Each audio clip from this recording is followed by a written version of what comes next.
Today is Thursday, May 2nd, 2024. I'm down here at the edge of the garden, right by the path. You can see here the path.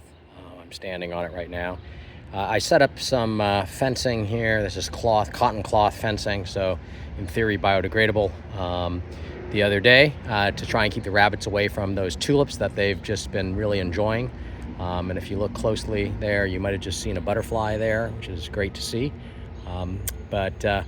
Was very excited to be out here today. I'm planting some new plants, but I was also excited to see that the first iris of the season is now blooming. Zoom in here. You can see here this wonderful of white and purple bearded iris here.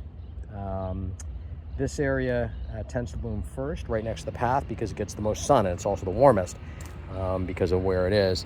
As you go further down the line, here's the line out here, there's less and less sun, and until you get underneath those trees there, that black cherry and that maple tree.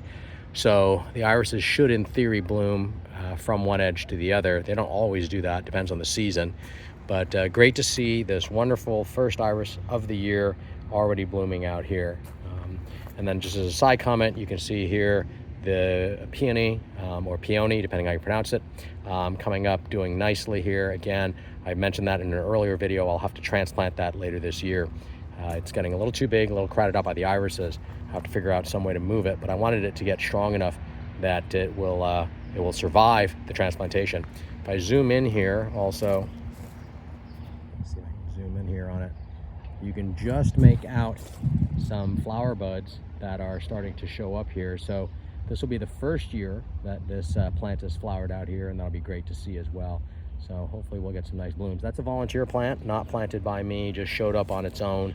Who knows how, may have been part of the irises, although the irises were in for several years before I noticed it. So I think that it was just a seed drop somehow coming in on its own. So again, out here on the garden, beautiful day, and hope you're all doing well. Take care.